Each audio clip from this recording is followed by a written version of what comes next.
Welcome. Welcome to the First Church and Parish in Dedham. I'm the Reverend Rali Weaver, and today is February 21st, 2021.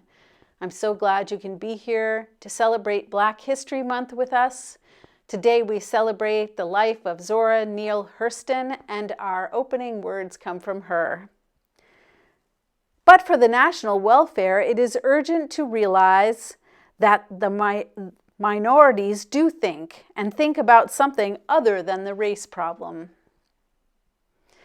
We will begin with our prelude, The Monk, by Valerie Capers, played by Maria Corley on piano, by permission from Oxford University Press.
It is so good to be together, even in this COVID time virtually. I'm glad you can be with us, and I hope that you will join us for Zoom Social Hour. The link is on our website and in your all-church email. You should be able to just click it to join us. If you have trouble, go to dedhamuu.org, and the link is also there.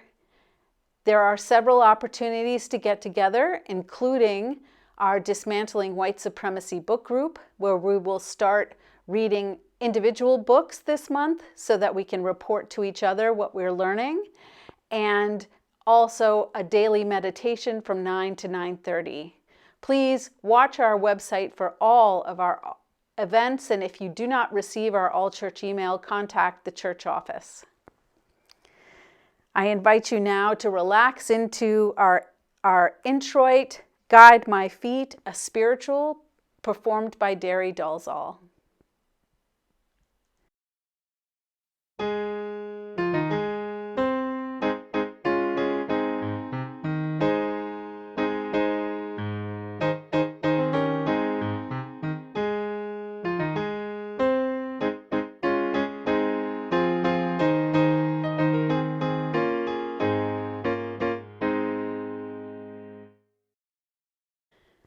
Our opening words are from Zora Neale Hurston's book, Dust Tracks on a Road. Are you so simple as to assume that the big surrender banished the concept of human slavery from the earth?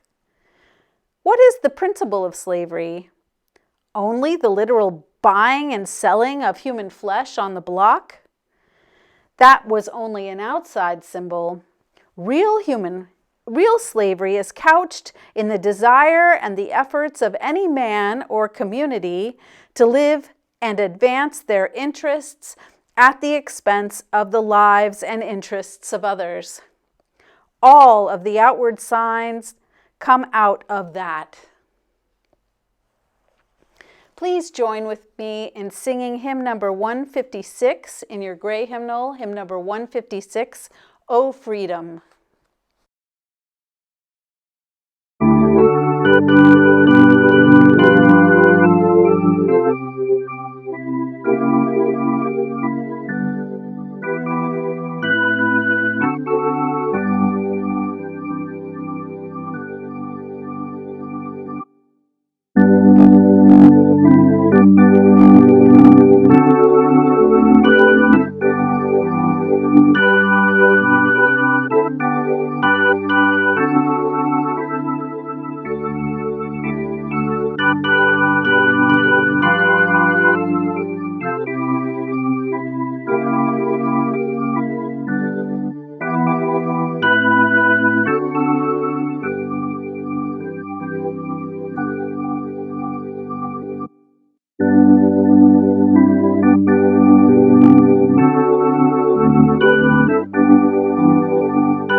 want to light our chalice today for all those people in Texas who are struggling with the snow and with lack of water and electricity.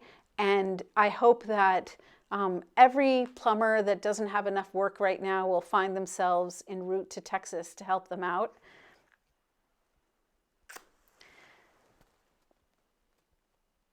And I light our green sanctuary candle for all the ways we strive to be a more sustainable congregation.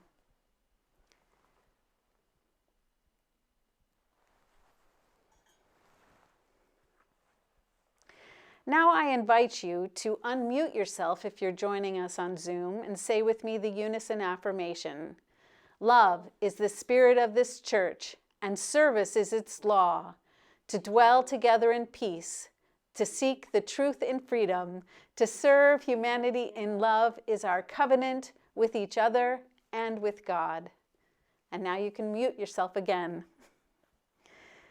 I'll ring our bell for our centering time, and we'll have our intergenerational message.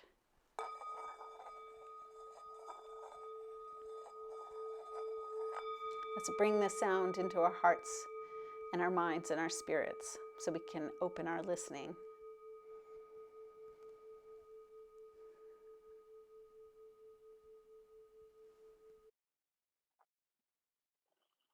Our story today is Jump at the Sun, the true life tale of the unstoppable story catcher, Zora Neale Hurston, by Alicia D. Williams, illustrated by Jacqueline Alcantara. In a town called Eatonville, a place where magnolias smelled even prettier than they looked, oranges were as sweet as they were plump, and people just plain old got along. There lived a girl who was attracted to tails like mosquitoes to skin. Zora was her name.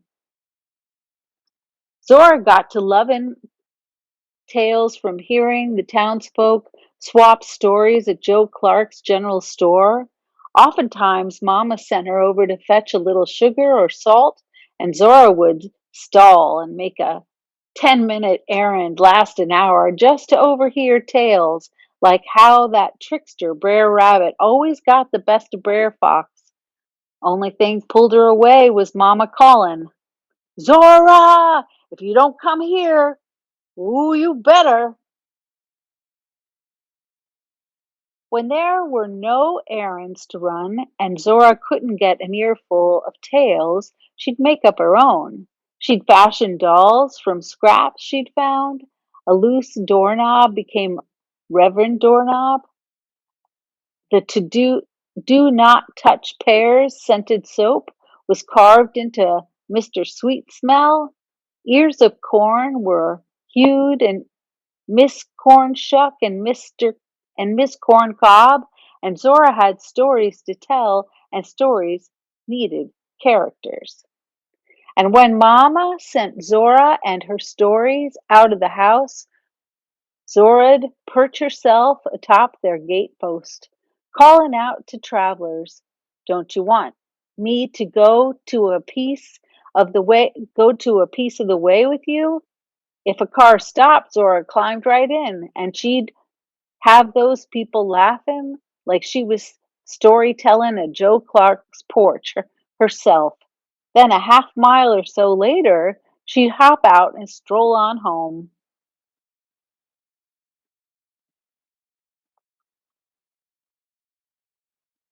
Now, back then, some folks called storytelling telling lies.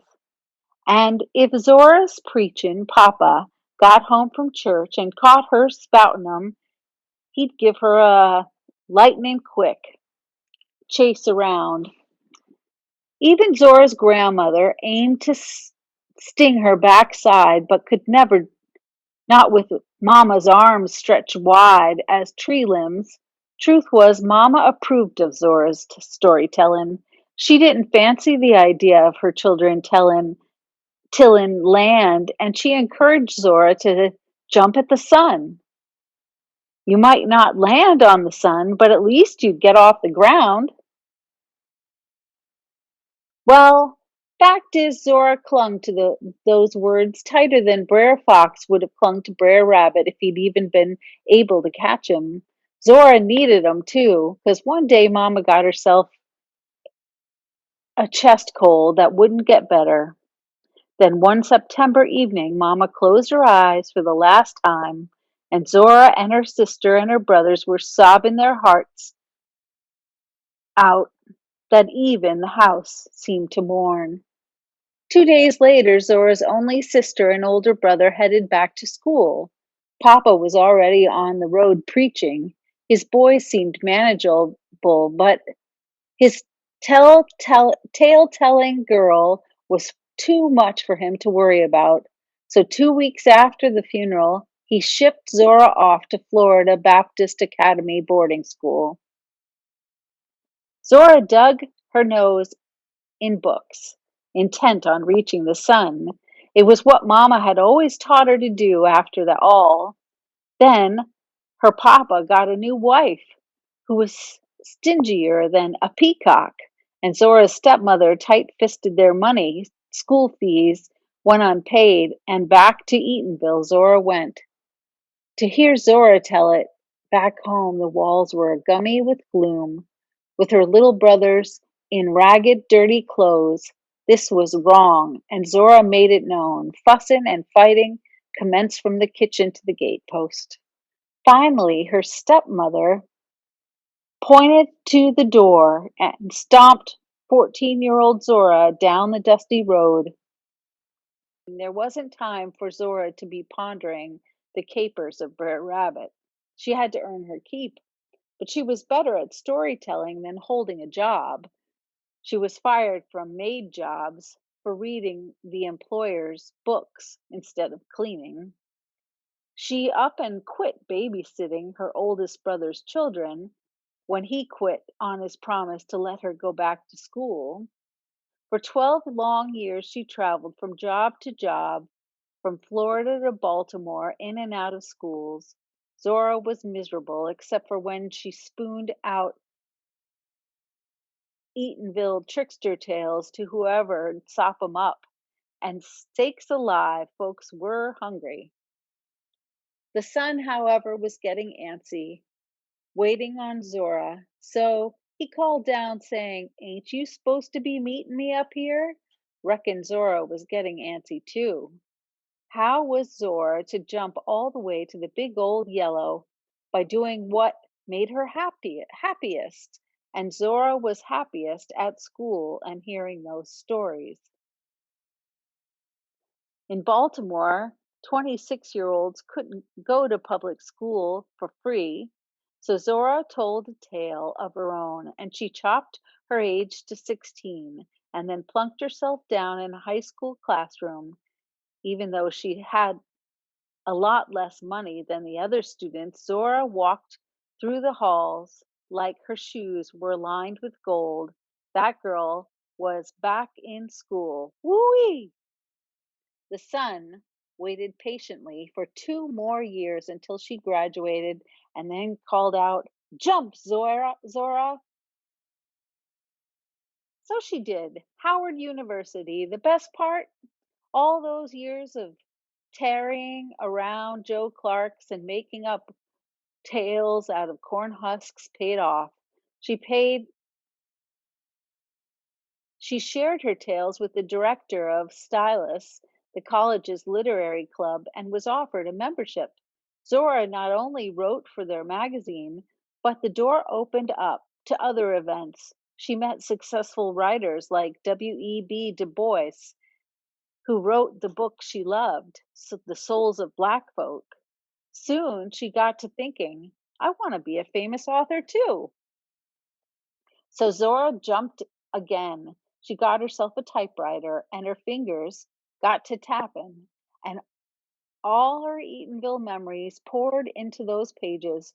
One of her stories was even about a little girl sitting on a gatepost. Though Zora loved her schooling, she found she loved writing more. And at the time, new writers who wanted to get published went to one place, So in January 1925, Zora made her way to New York City. As in Eatonville, folks welcomed her. During the day, she listened to book discussions at the library or lectures at the YMCA. Come nighttime, Zora'd be singing in Harlem, where Count Basie Fats Waller pounded on the piano and folks danced the Charleston. Once her feet were too sore for one more kick, Zora would hold court, surrounded by writers like Arna Botemps, Fanny Hurst, and her best pal Langston Hughes. Langston's poetry jumped at the sun for sure. If Zora's story held the ears of these great writers, surely her mama was right, that Zora could really reach the sun. That spring, Zora jumped again. She mailed a handful of stories to a magazine's literary contest. Her words were so alive that the judges saw the moss on the trees, smelled the saw grass in the Everglades, and heard the men chanting on the railroad. Then those judges began chanting Zora's name. A fancy college heard about Zora's storytelling and offered her admission. But there was one thing Zora had learned. It was that school was expensive, and she didn't have 2 nickels to rub together. Zora was doubtful. Jump, Zora, Mama's words sang. And wouldn't you know it, her jumping paid off. Barnard College offered her a scholarship. It wasn't much, but friends helped out. And Zora put together a collection of tales from home called it the Eatonville Anthology, and earned a bit from that. For the first time in all of her schooling, Zora was able to stay in school. For her very last semester, Zora had a big project left to do, field work for her anthropology class. Anthropology is the study of humans and their behavior. For her professor, Dr. Boas, he suggested that Zora collect Negro folklore. Now, folklore includes stories, beliefs passed down from generations to generation, exactly like the ones at Joe Clark's. Now, folklore includes stories and beliefs passed down from generation to generation, exactly like the ones told at Joe Clark's. Shucks, Dr. Boas might as well have asked Zora to go down to Joe Clark's for some sugar. She heard Brer Rabbit's adventures and why the squinch owl screech since she was a baby. How many lumps of sugar had she fetched to hear the High John de Conqueror? Or how many times had her mama called Zora? Of course she'd go collect some stories. Zora looked up at the sky. I'm coming for you, son. And the sun smiled down. I know. Zora drove into Eatonville, and even after she'd been gone for 22 years, the town folks still recognized her. Well, if it ain't Zora Hurston. They rattled off questions before she could answer them. You going to stay a while? Several months. Where you gonna stay? I reckon. What you up to? Come to. Zora at last at Joe's Clark's store porch. The town folks ate gingerbread, drank buttermilk, and commenced to wolfing about John and the frog, the man who went to heaven, and Jack and the devil, and the menfolk plucked their guitar strings. It's said that even the moon dipped a little lower to get an earful of tales. But outside of Eatonville, folks zipped their lips to the meddling stranger with the notebook and the northern accent. To ease their minds, Zora spun a believable tale about her own self. I'm a bootlegger running from the law. The folks then trusted that she wasn't just snooping and offered her a treasure of folklore. Zora's college project became her biggest jump. Even after she graduated, she didn't stop collecting tales. She trekked all the way from Alabama to New Orleans to Haiti to the Bahamas, gathering as much folklore as a leopard has spots. And then she stopped jumping long enough to take her notebooks and tapes and find herself a home in Egala, Florida. There on her porch with her papers spread out, Zora took her biggest jump ever. She set up her typewriter, her fingers to tapping tales into books. Then she tapped up her own stories and made her own books too. Zora, like her mama, always dreamed, reach the sun. And now when you open those books, it's as if you were visiting on Zora's porch, just like the porch visited all those years ago, and she'd have offered you a chair and filled you full of high John the Conqueror tales, or told you the talking mule lie she got from the Florida railroad workers. Of course, she'd woof about that old Brer Rabbit and Brer Fox, too. And that sun would have beamed down like mightily pleased, just a listening. Well, that's our story. I think there's a lot to be learned about Zora Neale Hurston, and I hope when you get older you read her stories and that you remember her name. I invite you into a time of prayer or meditation, as is your practice.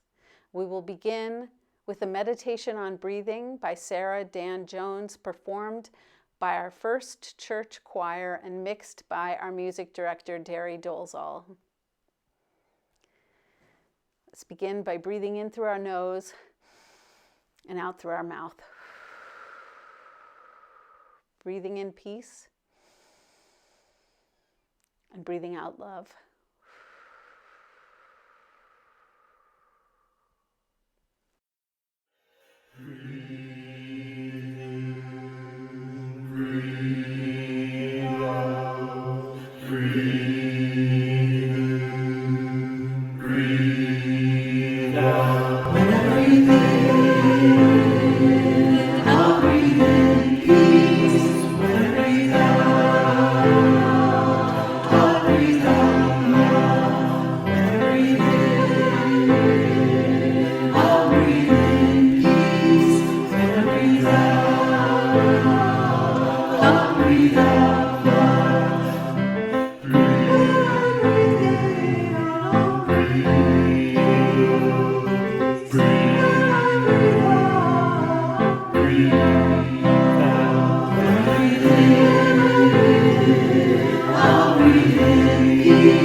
Let us be grateful for all the silences in our lives, for with them we may more completely experience the sound. Our first reading is a letter to the editor of the Orlando Sentinel, written on August 11th, 1955, by Zora Neale Hurston. I want to put out a disclaimer and a trigger alert. The N-word is included in her words, and I will read the letter as Zora Neale Hurston wrote the letter, despite some discomfort in doing so. Editor, I promised God and some other responsible characters, including a bench of bishops, that I was not going to part my lips concerning the U.S. Supreme Court decision on ending segregation in the public schools of the South. But since a lot of time has passed and no one seems to touch on what appears to be the most important point in the hassle, I break my silence just this once. Consider me as thinking out loud. The whole matter revolves around the self-respect of my people. How much satisfaction can I get from a court order for somebody to associate with me who does not wish to be near them? The American Indian has never been spoken of as a minority, and chiefly because there is no wine in the Indian. Certainly he fought, and valiantly, for his lands, and rightfully so, but it is inconceivable of an Indian to seek forcible association with anyone. His well-known pride and self-respect would save him from that. I take the Indian position. Now, a great clamor will arise in certain quarters that I seek to deny the Negro children of the South their rights, and therefore I am one of those handkerchief-head niggers who bow low before the white man and sell out my own people out of cowardice. However, an analytical glance will show that that is not the case. If there are not adequate Negro schools in Florida, and there is some residual, some inherent and unchangeable quality in the white schools, impossible to duplicate somewhere else, anywhere else, then I am the first to insist that Negro children of Florida be allowed to share this boon. But if there are adequate Negro schools and prepared instructors and instructions, then there is nothing different except the presence of white people. For this reason, I regard the ruling of the U.S. Supreme Court as insulting rather than honoring my race. Since the days of the never-to-be sufficiently deplored Reconstitution, there has been the current belief that there is no greater delight to Negroes than physical association with whites. The doctrine of the white mare. Those familiar with the habits of mules are aware that any mule, if not restrained, will automatically follow a white mare. Dishonest mule traders made money out of this knowledge in the old days. Lead a white mare along a country road and slyly open the gate, and the mules in the lot would run out and follow this mare. This ruling being conceived and brought forth in a sly political medium with eyes on 56, and brought forth in the same spirit and for the same purpose, it is clear that they have taken the old notion to heart and acted upon it. It is a cunning opening of the barnyard gate with the white mare ambling past. We are expected to hasten the pell-mell after her. It is most astonishing that this should be tried just when the nation is exerting itself to shake off the evils of communist penetration. It is to be recalled that Moscow, being made aware of this folk belief, made it the main plank in their campaign to win the American Negro from the 1920s on.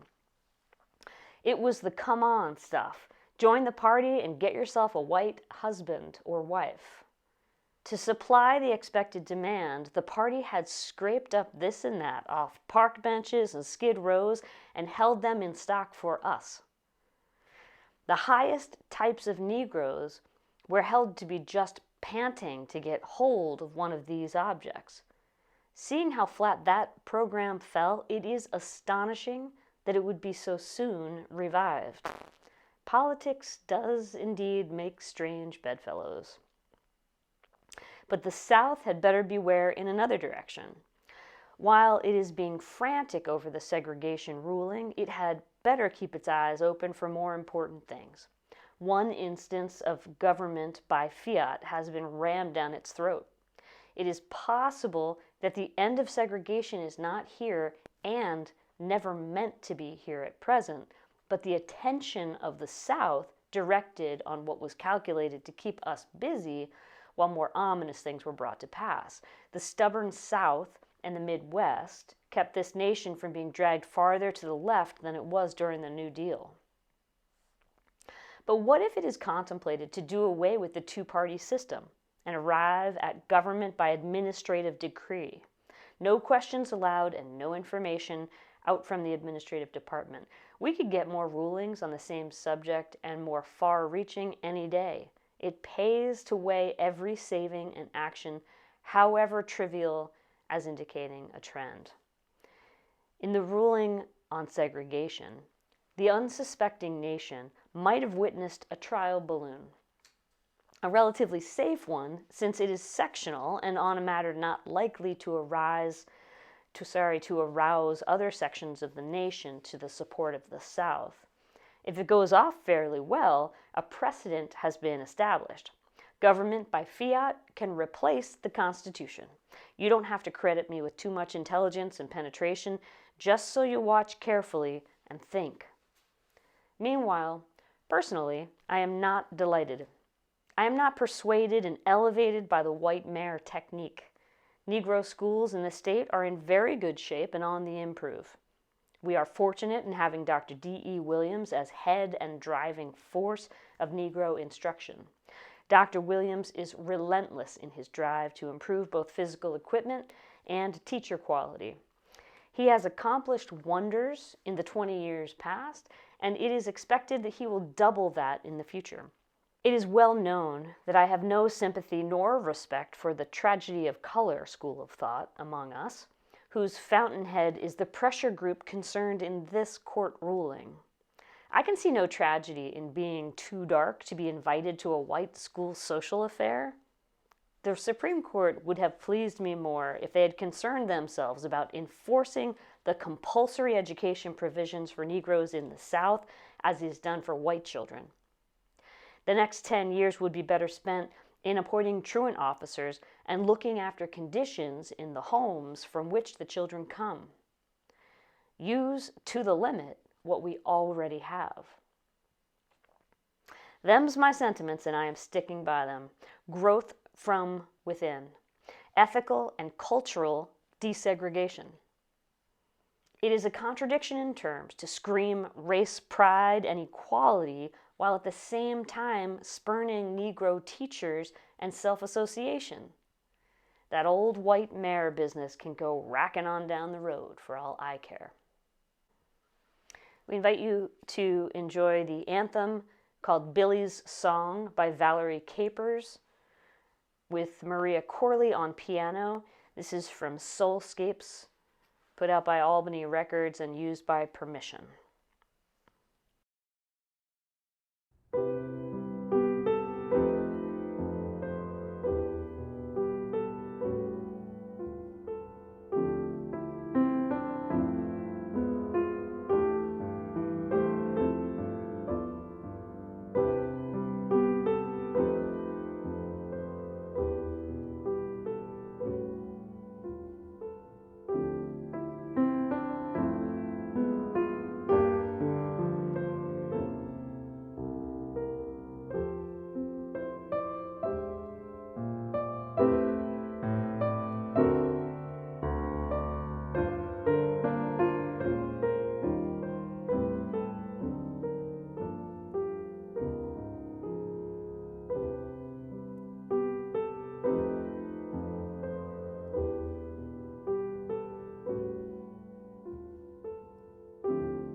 Our second reading is Zora Neale Hurston and the Brown Debate, Race, Class, and the Progressive Empire, written by Olivia Marcucci from Washington University in St. Louis, in the Journal of Negro Education, Volume 86, Number 1, Winter of 2017.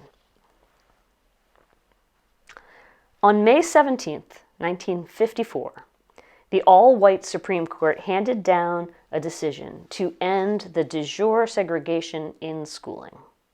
The decision was based on the 14th Amendment, and the opinion of the court states that, quote, "We, the United States Supreme Court, conclude that in the field of public education, the doctrine of separate but equal has no place. Separate educational facilities are inherently unequal." Chief Justice Warren worked with Justice Reed, the only justice who was expected to dissent, to make the decision a unanimous one, although questions around enforcement were purposefully delayed until the following year. Ostensibly, the Supreme Court handed down the Brown ruling to promote equal education for African Americans, particularly in the South. The Brown ruling was lauded as a grand moment in race relations. Many have seen it as radical and even anti-colonial, as it removed legal school segregation in the American South. Quote, "Advocates of desegregation were certain," writes James T. Patterson in 2001, "above all, that racially mixed schools, more than any other institutions, would facilitate the cherished American dream of equal opportunity." While many individuals in both the black and white communities were celebrating the decision, Zora Neale Hurston officially came out against the ruling, even though she, quote, "promised God and some other responsible characters, including a bench of bishops, that she was not going to part her lips." The Orlando Sentinel published her letter to the editor on August 11, 1955, where, in a little over 1,000 words, she laid out her argument against the decision. Hurston argued that white schools were not inherently better because they had white students. Rather than accept the strategy that black leaders created and white Supreme Court justices enforced, Hurston advocated for black self-association.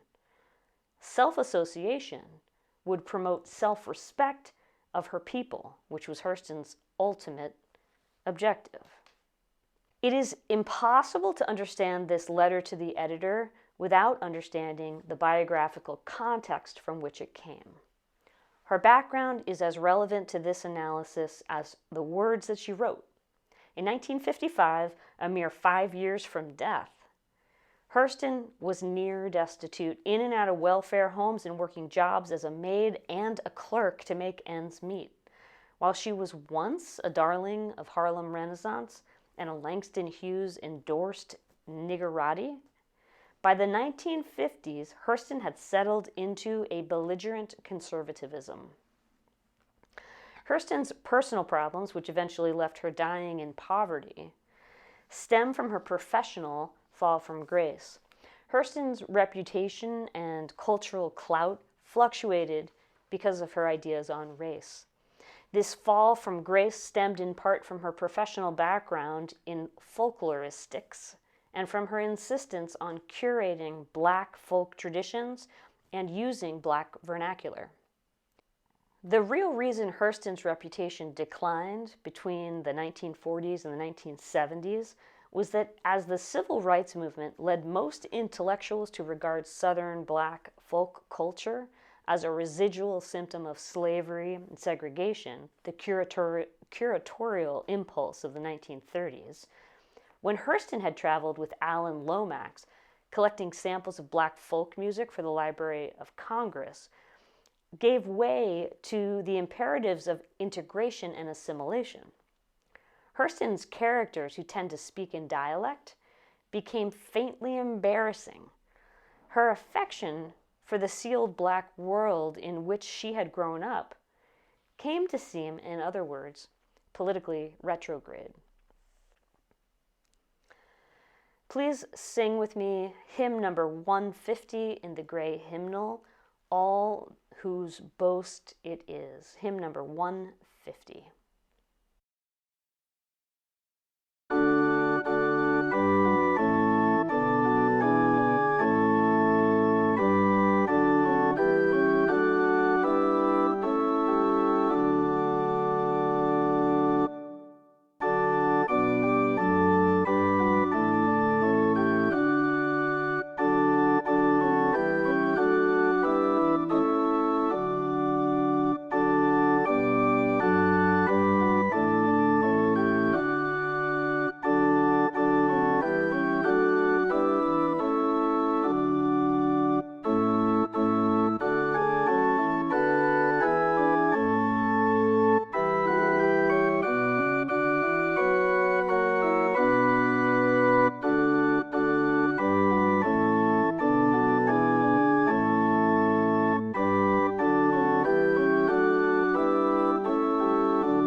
I wonder if you love something so much you don't want it to change. Have you lived in a place and you felt some grief as your favorite restaurants and stores closed and were replaced with some alternatives?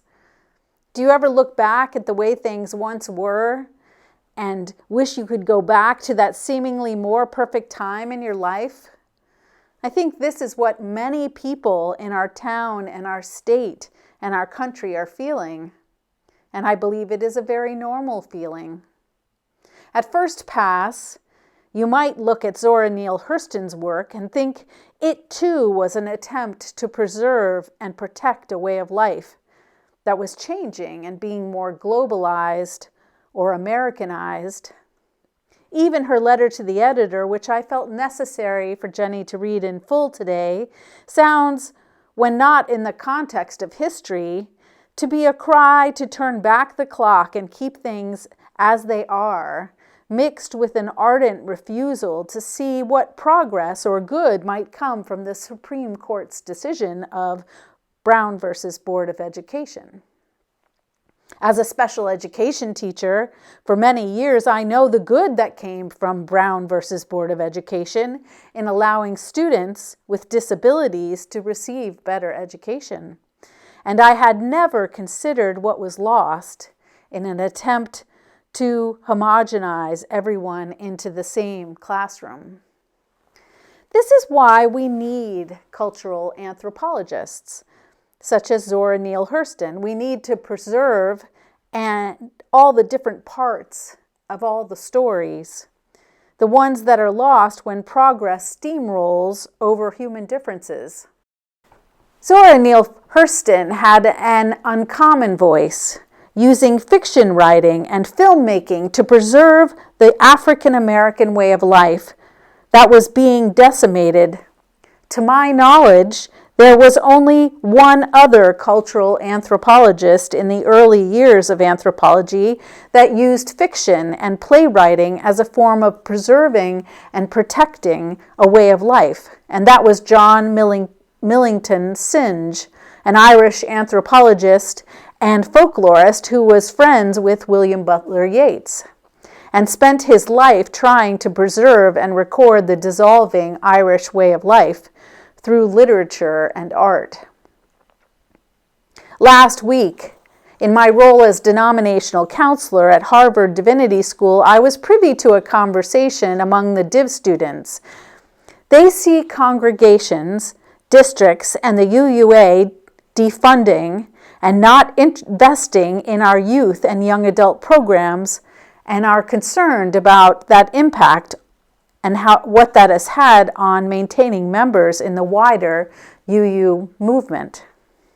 Without meaning to oversimplify their concerns, they were at least in part lamenting the creative and innovative voices that have been lost as a result of the lack of programming, the poor foresight and lack of hindsight by the UUA in its attempts to centralize all programming and safety rules out of 24 Farnsworth Street, taking a counterintuitive approach to the youth programming that has disempowered organic and grassroots youth leadership. It occurred to me that our denomination keeps making the same mistakes over and over again with our youth in our movement because it has kept neither an adequate quantitative nor an adequate anecdotal history of the value of our UU youth movements. They rise and fall with generations based on their subjective trust of our youth, characteristics of players, and values of individual congregations. I bring this up because I believe that even a fictional, artistic folklorist's representation of the values of our RE movement might bring some better understanding to the adults of the vital importance of funding and empowering youth leadership in the future. Born in 1891 in Nostalgia, Alabama, Zora Neale Hurston was living witness to the Great Migration.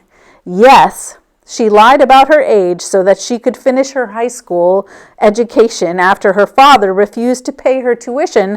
But keep in mind, there was very little free education to black children in the South and zero funding of black schools at the time. After earning her high school degree, Zora Neale Hurston attended Howard University and then Barnard, where she participated in ethnographic research with Franz Boas, who is known as the father of American anthropology, and studied with two other prominent cultural anthropologists, or some would call them folklorists because they're women, Ruth Benedict and Margaret Mead. Zora Neale Hurston was the sole black student in her program.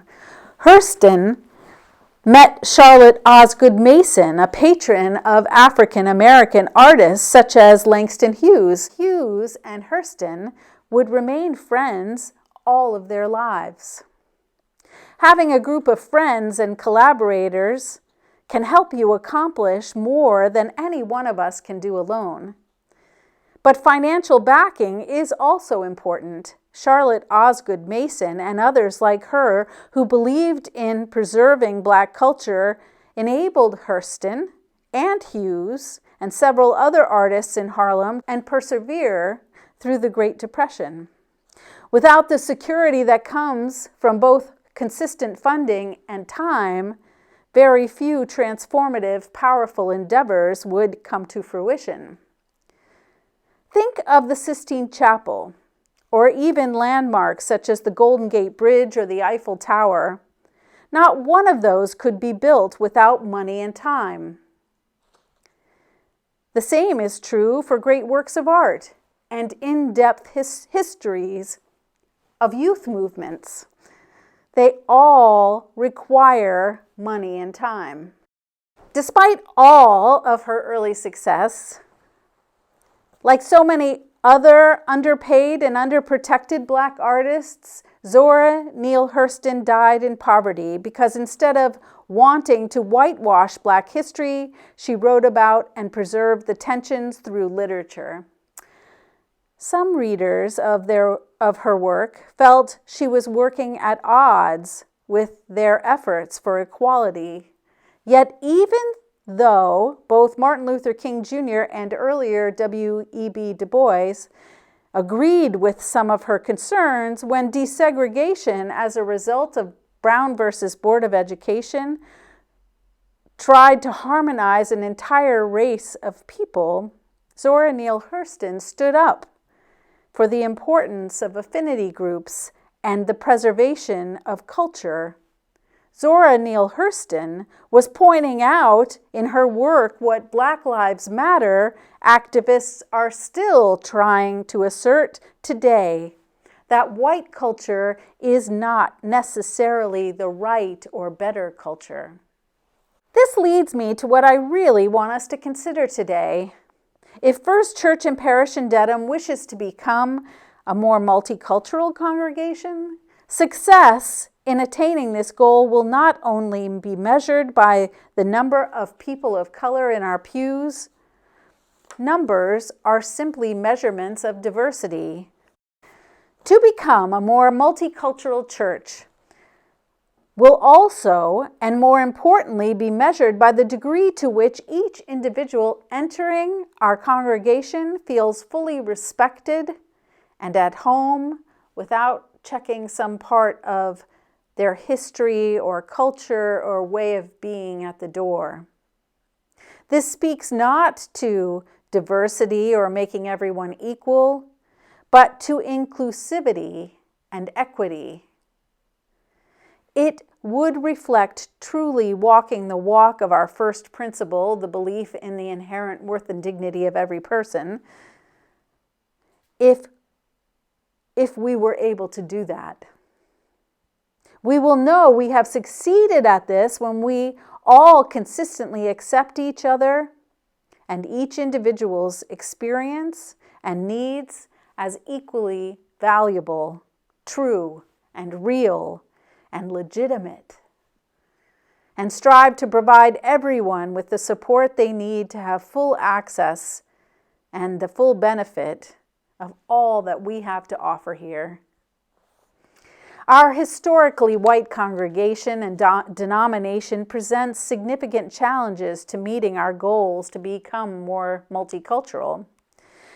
The dominant white culture pressures us all to conform. It controls free expression. It sets limits, even on our generosity and our relationships with each other. Without awareness, we strive to make everyone familiar and like us, as if like us is what is normal. Since I have become a minister, I've had countless confidential conversations with parishioners who were upset because someone was behaving differently than they would. Upset at different communication styles, upset someone was too emotional in a meeting, or too aggressive or too passive, too expressive or too gossipy. Of course, we need a general sense of civility to be able to interact in a church or school or government building. Without that, there can be chaos and no one will feel safe. One characteristic of white culture, though, is this need to always define what is normal, and to set a higher value on some behaviors rather than others. White people generally focus more on individuals than groups and think other ways of being and behaving are dangerous and deviant. Even though many of us deny a higher power, we act as if there's an all-seeing eye at the center of a panopticon watching, defining the norms, and keeping us in line. And why wouldn't all of us feel that way? Like there's someone watching us all the time? Isn't there a camera at every intersection and in every cell phone owner's hand? A central watching eye in every hospital, school, and prison yard? Having a watchful eye can be both good and bad, right? It is nice for the safety and security of all people to have a camera tell us who was at a crime scene, when, or in a potentially volatile place, to have a way to keep our eyes on more than one thing at once. At the same time, who wants to give up all their freedoms or privacy or have their every move scrutinized? While many UUs have dispensed with the ultimate panopticon of God watching over us from afar, it can sometimes feel as though we live in a world where someone is watching our every move, and we are meant to always conform to a sense of normal. In our culture, it is, in fact, whiteness that defines normal, and in doing so, defines abnormal. In 1926, while working with France Boas, Zora Neal Hurston stood on a Harlem street corner and measured the circumference of immigrant heads as part of a hypothesis to dismantle scientific models of racism. Keep in mind that in the 1920s, people believed that intelligence, empathy, and human potential were determined by race and gender. Franz Boas at Columbia University was the lone researcher in working to dispel widespread anthropological racist theories. Hurston's findings contributed to Boas's thesis that environmental factors enacted physiological changes to the human form. Boas articulated this theory in his study titled Changes in Bodily Forms of Descendants of Immigrants. Not even those characteristics of race which have proved to be most pertinent in their old home remain the same under new surroundings.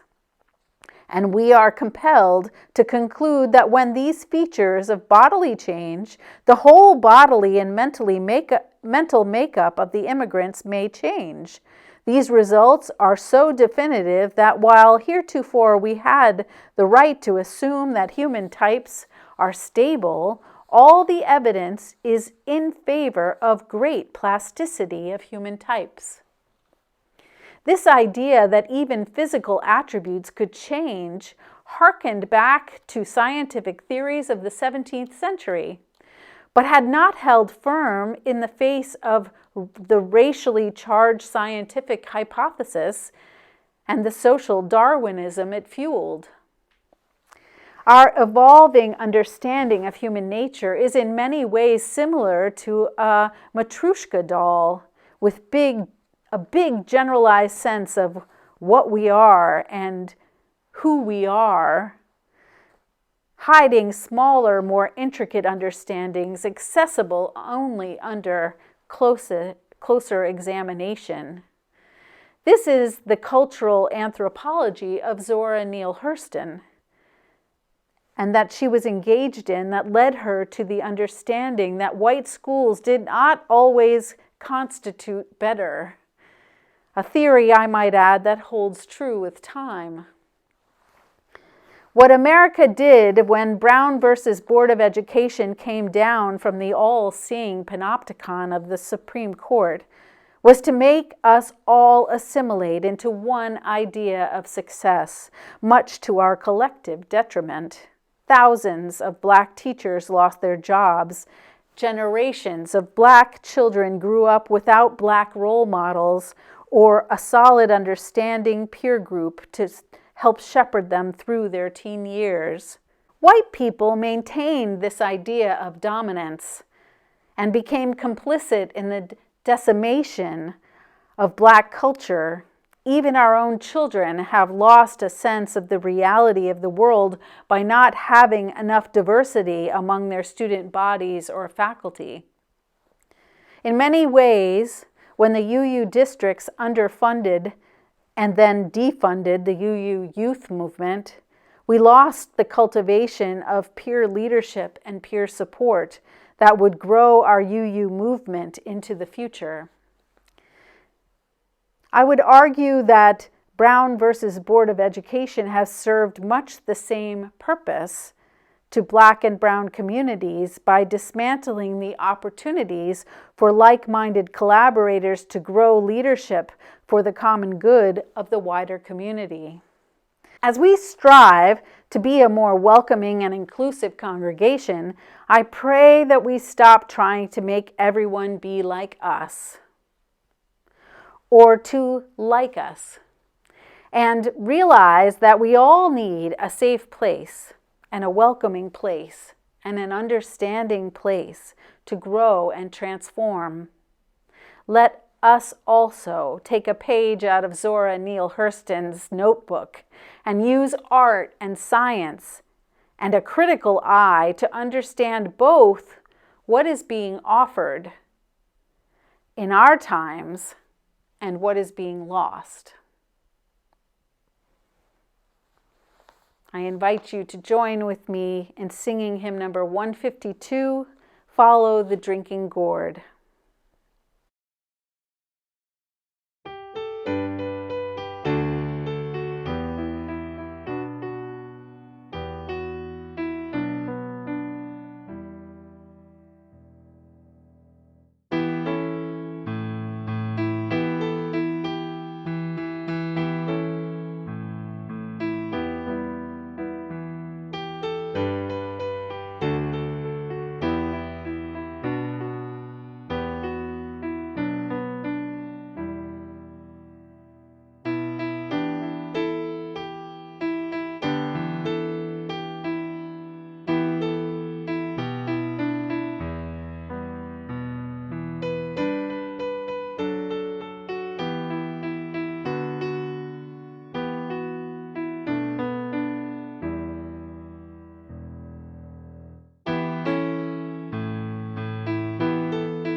And now, let us fix our steps so we stagger not in the uneven motions of this world, but go steadily on our way, neither censuring our journey by the weather we meet or turning aside from anything that might befall us.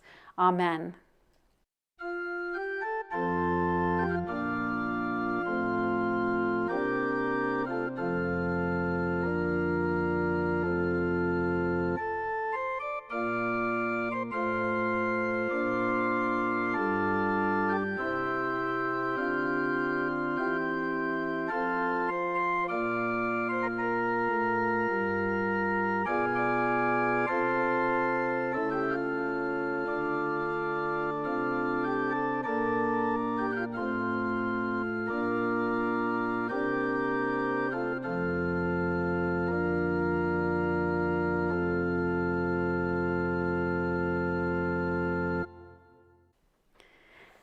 And please join me for Zoom Social Hour.